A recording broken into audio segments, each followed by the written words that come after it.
C'est tout. Et je voudrais que ça dure longtemps.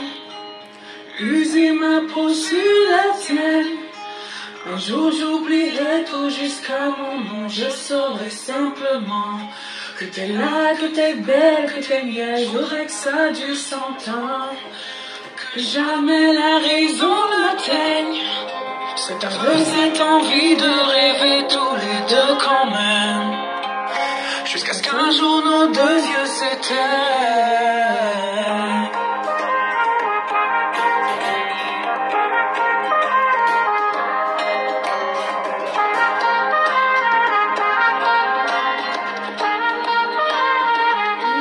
Mon évidence, t'es mon sourire et ma carte de chance. Je veux qu'on déconne. Salut, salut, salut, bienvenue mes partenaires, une fois de plus, bienvenue sur cette vidéo. Aujourd'hui, on est à nouveau, moi c'est Myris, si c'est la première fois que tu passes ici, moi c'est Myris. Et aujourd'hui, on va aborder autre thématique. Aujourd'hui, on va parler des sujets à aborder avant de se marier. Donc, si c'est un sujet qui t'intéresse, n'hésite pas, vas-y, assieds-toi. Prends un bol de popcorn. Nous sommes en été, pourquoi pas un bon rafraîchissement de fraises, de jus naturel. Tu t'assois et on y va.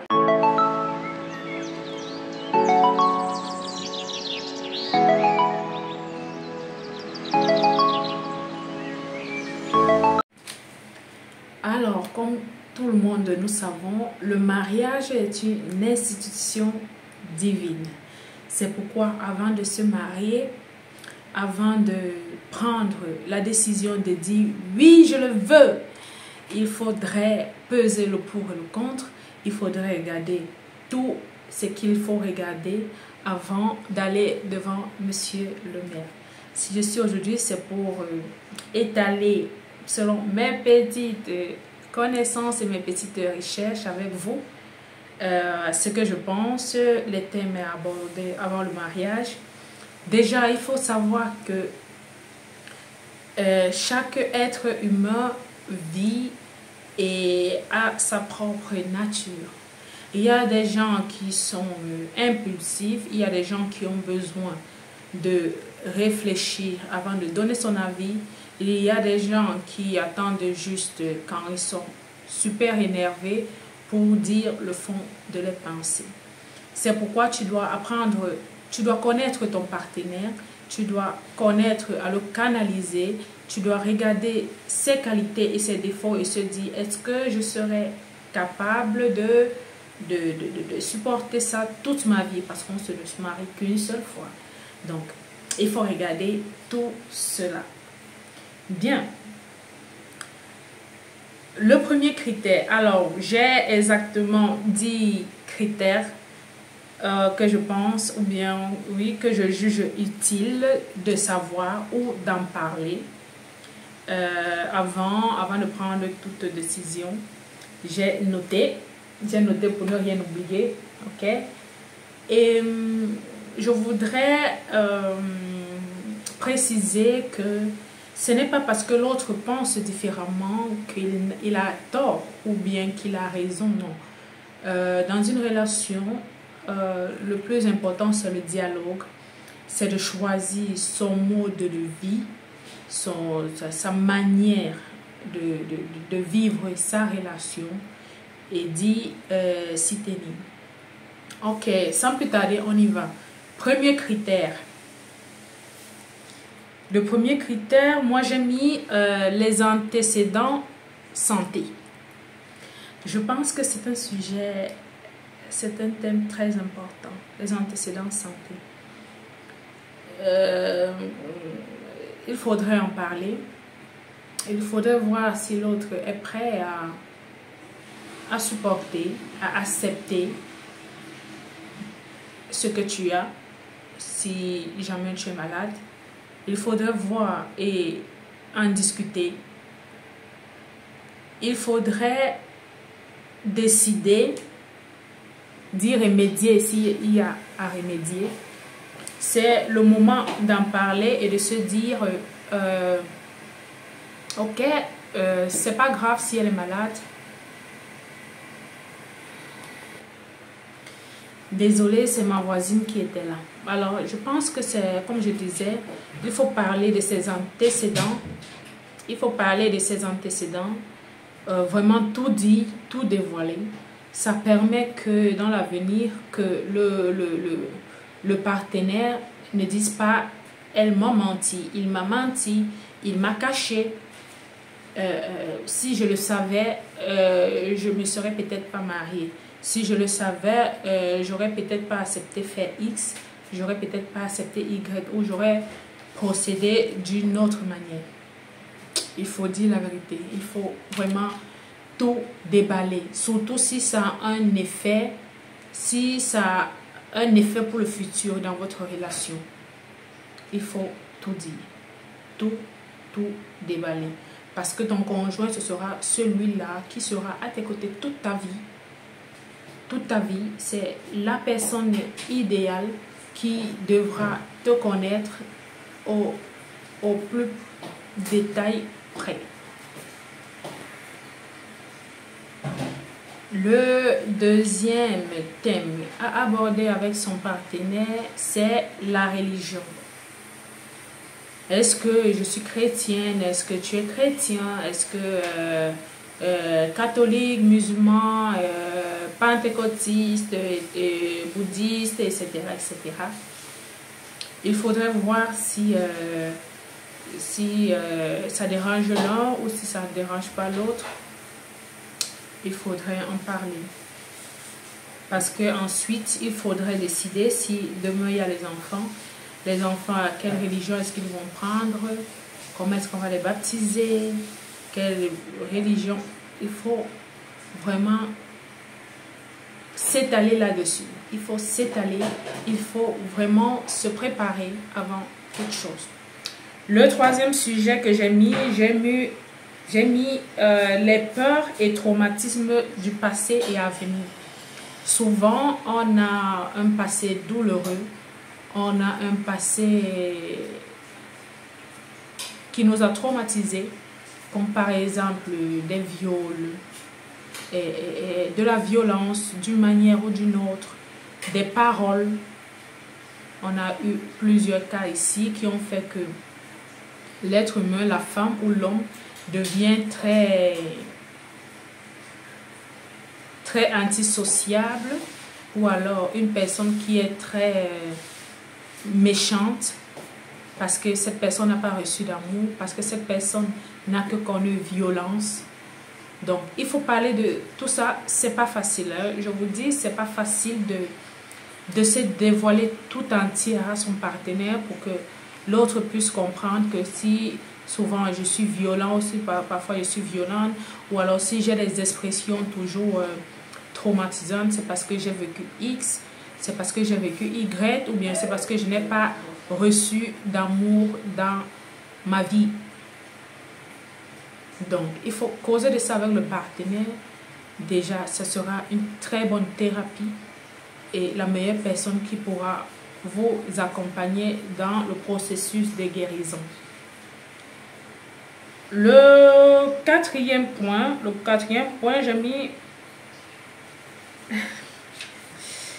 j'ai mis vos attentes sexuelles et vos fantasmes. Alors, le thème de sexe, c'est important. C'est très important. C'est plus que important. Alors, il faudrait que vous soyez capable de dire à votre partenaire, mon idéal d'homme, c'est ça. Moi, mon homme, je voudrais qu'il soit attentionné, qu'il soit très sexuel, qu'il soit très coquin, ou bien ma partenaire, je voudrais qu'elle soit... Vraiment, vous devez vous évader sur ce sujet. savoir que l'autre correspond aux critères de l'autre. Ou alors, peut-être que je ne correspond pas à ces critères pour le moment, mais c'est quelque chose qui peut s'arranger avec le temps. Il faudrait aussi que vous parlez de vos fantasmes. Je rêve faire l'amour. Je rêve faire l'amour à la plage. Je rêve faire par derrière.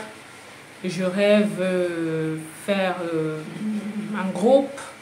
Vraiment, tout ce qui peut vous passer par la tête, vraiment tout ce que vous avez rêvé à faire ou bien que vous rêvez de faire, il faut le dire.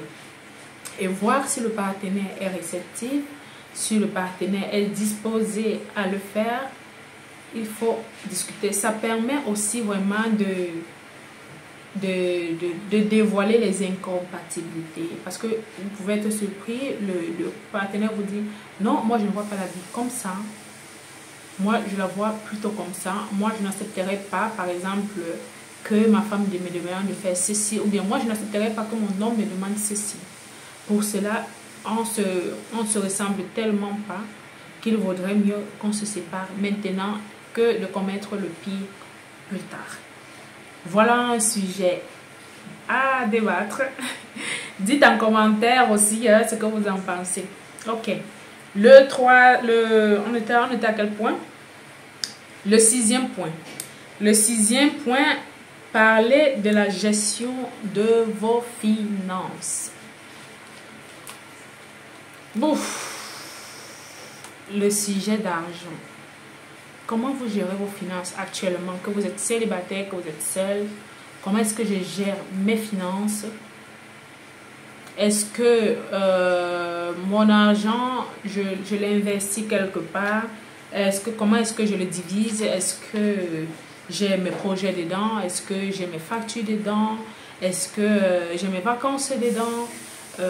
Comment est-ce que j'économise ou comment est-ce que je réussis à épargner parce que j'ai un projet à court, moyen et long terme. Il faut en débattre. Vraiment, ne vous dites pas que la façon que je le vois ou bien la façon que je vois ma copine, pardon, elle est du... En fait, il ne faut pas penser pour l'autre. Il faut laisser, même si ça vous paraît un sujet banal, il vaudrait mieux que ça sorte de la bouche du partenaire, qu'il vous confirme ce que vous pensez. Vraiment, c'est important. La gestion de vos finances. Est-ce que quand on va se marier, comment est-ce qu'on va gérer nos finances? Comment est-ce qu'on va gérer nos finances? Est-ce que la gestion de nos finances, est-ce qu'on va vivre juste sur un salaire et l'autre salaire sera pour les projets? Peut-être un exemple. Est-ce qu'on va vivre sur un salaire et demi et l'autre moitié, on va la mettre pour nos projets ou bien voilà. Il faut débattre un peu de tout ça. Le 6e point est assez ressemblant. J'ai mis dépenses au sein du couple. Donc là-bas, au sein du couple, c'était justement ce que je venais d'expliquer. Comment est-ce qu'on va gérer quand on sera ensemble? Si c'est toi qui vas t'occuper de ça, c'est toi qui vas t'occuper de ceci, ou bien est-ce que tout notre argent, la fin de mois, on regroupe, on retire une partie pour ça, on retire une partie pour cela. Comment est-ce qu'on va gérer cela? Tout ça, ça dépend. Ok, le 7e point. Le 7e point parle des projets et visions. Moi, je rêve par exemple qu'à 50 ans, que je n'ai plus à travailler, que je fais le tour du monde, que je profite de ma vie au maximum, que je n'ai plus à faire des enfants, que je profite vraiment de mon mari à fond. Par exemple, ça, ce sont les projets, la vision que l'on a. Et voir si c'est compatible avec le partenaire. Le partenaire peut te dire, non, moi, ma vision, c'est dès qu'on se marie, on part d'abord, on profite d'abord l'un de l'autre. Ensuite, on fera nos enfants. Et voilà, on va préparer leur avenir juste après. Alors, je tiens à préciser que ce soit l'un ou que ce soit l'autre, les idées ne sont pas mauvaises. Il suffit juste de s'entendre et de se mettre d'accord. Le 8e point à aborder est... Non, pardon, nous étions au 9e point parce que le 8e, c'est celui que je viens de faire. Le 9e point à aborder était l'éducation des enfants. Non, le 8e, pardon. Le 8e point, l'éducation des enfants. Par exemple, c'est quoi mon rôle? Est-ce que moi, tu seras plus... quel genre de père tu seras? Quel genre de maman tu seras? Est-ce que toi, tu seras plus impliqué que moi? Peut-être parce que moi, je vais travailler de telle à telle heure. Je n'aurai pas le temps vraiment pour m'occuper entièrement des enfants. Et toi, par exemple, toi, tu es le père, mais tu as plus de temps. Donc, forcément, c'est toi qui seras plus avec les enfants. Donc, la grande partie de la responsabilité serait avec toi. Parler un peu de tout ça, se mettre d'accord. Le partenaire peut te dire par exemple, non, la responsabilité des enfants, c'est toi la femme, parce que ceci, parce que cela. Ou alors, vu qu'on ne sera pas à la maison, on va peut-être prendre une nounou, ou on va les laisser à la crèche, on va laisser quelqu'un qui sera responsable de leur éducation scolaire. Et nous serons comme des superviseurs pour vérifier que tout est OK. On va le gérer comme ça. Ou alors, je ne voudrais pas que quand tu vas accoucher ou bien quand on va commencer à faire nos enfants, que tu travailles. Je veux que toi, tu te dédies uniquement à l'éducation des enfants. Tout, c'est le dialogue et de se mettre d'accord. OK? OK.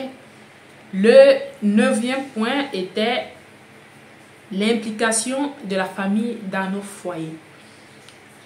Sujet très délicat. C'est un sujet très délicat, mais c'est aussi un sujet important à aborder. Ça permet de canaliser les points.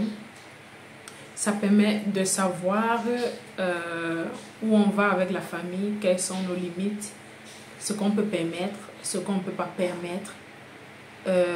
Surtout pour nous qui sommes africains, nous avons la famille élargie et c'est important d'en parler. L'implication de la famille dans nos foyers, est-ce qu'on devrait laisser certaines choses? Est-ce qu'on devrait laisser la famille, par exemple, parce que la personne est dans des situations difficiles? Est-ce qu'on pourrait l'accepter à la maison? Est-ce que si jamais ça arrive, est-ce qu'on a une possibilité de l'aider à distance? Est-ce que si quelqu'un,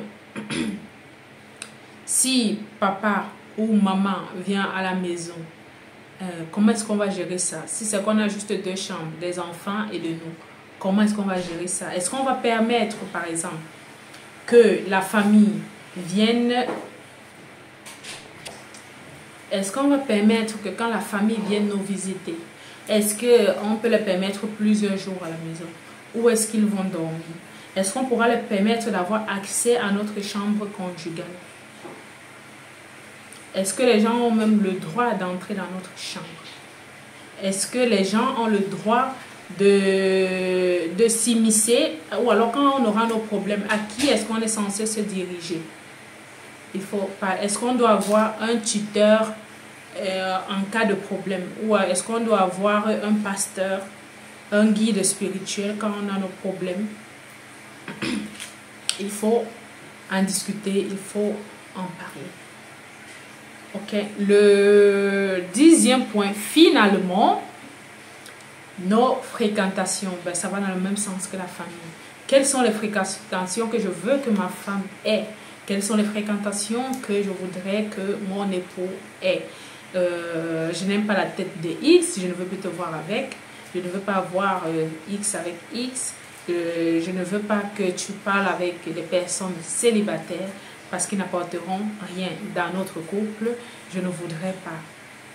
Je ne voudrais pas. Je ne voudrais pas tout ça, il faut en parler, il faut se mettre d'accord et enfin prendre une décision. Est-ce que c'est mon idéal d'homme? Est-ce que je pourrais supporter? Est-ce que je ne pourrais pas? Est-ce que cette femme, est-ce que je peux me projeter, je peux me permettre de me projeter avec elle ou pas? Il faudrait voir tout cela. Enfin, la dernière surprise, j'ai un 11e point. Un 11e point que personnellement, je pense qu'il faut absolument en parler. Le 11e point est un cadeau, cette vidéo. Le 11e point parle des lois ou règles à respecter en couple. Ce point-là, c'est un point que je dirais que quand on a décidé finalement que oui, je peux vivre avec, je peux vivre avec lui, je peux vivre avec elle, il faudrait qu'on se mette certaines règles dans le couple. Il faudrait qu'on se mette certaines lois dans notre couple. Très important. Je prends un exemple. Peu importe ce qui s'est passé, peu importe ce qui arrive, personne n'a le droit de dormir au salon. Que ce soit moi, que ce soit monsieur. Voilà une règle.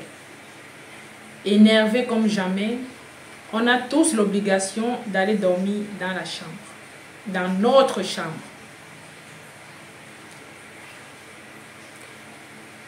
Autre exemple. Peu importe ce qui se passe, jamais on ne va crier devant les enfants.